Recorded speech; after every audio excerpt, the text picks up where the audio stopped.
गई जाने वाले गई जाने हाँ हाँ बीच वाला के लड़का अच्छा फोटो बीच वाला लड़का अच्छा के अच्छा हाँ, भतीजा बीच वाला लेजर और का करला वो दिल्ली में लो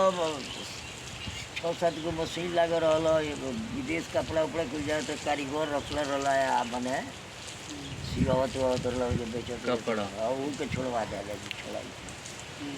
वही यही बा ट्रैक्टर तो कोई बारिश से चलवाओ तो बड़ा गिफ्टो दिया जी स्कॉर्पियो राइटर के बाद कृष्णा के दर्दी जी आई भाई अब गाना को लिख लिख के बेचारा देता हाँ बहुत बहुत पहले से वहाँ के बानी बीचवा में अथी कर फिर बीचो में हाँ छोटा छोटी हो गई हो गई रहला फिर माने प्रेम वहाँ के वही फिर पहले मिलौनी है मेल मिलौनी है दुनिया में पिता के तो कर्तव्य है ना भाई आई पुल वाला बतिया अब फिर तनी से- हो जा हैं पुल वाला बतिया ई नेता लोग के तनी समझ में आउ के ये नहीं बाबू छूटल बाबे अपने में देखे लोग नहीं तो पूरे आल इंडिया घूमता है कोई तो देखे तो नहीं तो तनी हमनी के कहे अपना के मुंह बाद से हम कह दी कुछ कहे बने बहुत दिन जो काम नहीं के वो तो भी ना ही हवाई से फिर होके लगी अब चालू ही जी सारा दिन रहनी तो पुलवा हमारे को लड़का एमपी विधायक तो कुछ होंगे ना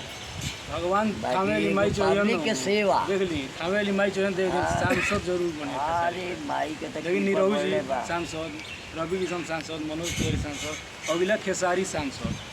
कहीं करा के सरस्वती लड़ावल मने अभी तो- जोड़ तो सगरे से बा नहीं अपने जादू पूरा जोड़ लगोले ला कोनो भी पार्टी से होकर सेवा मेन उद्देश्य रहे चाहिए पार्टी कोई भी हो। वही कम से कम 50 साल के उम्र जब तक हुई ना तब तक निका के राजनीति में छोड़ा ला। कितना भइल बा यहाँ के उम्र अभी न उम्र कहाँ और है वही का बहुत उम्र कम बा है। तोरा लोग के तो उम्र बा देखौं से अरे लागला सब पता मर्द के नहीं। उम्र हमें मर्द के अनु का कहा जाला जी वो कहावत हो ना मर्द के उम्र तो पूछा जाला लेकिन स्टार के उम्र ना होला स्टार हमेशा हीरो अभी रही हम तो बच्चों सबके नजर में सगरे प्रचार में खींचत रहे बाकी बढ़े सगरे से कमाते ना बढ़े खाली कलाकार जे बान वो बुढ़ाइयो जाई नु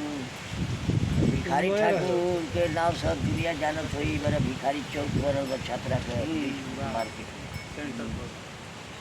आया ढोलक झाल हारमोनिया सब जगह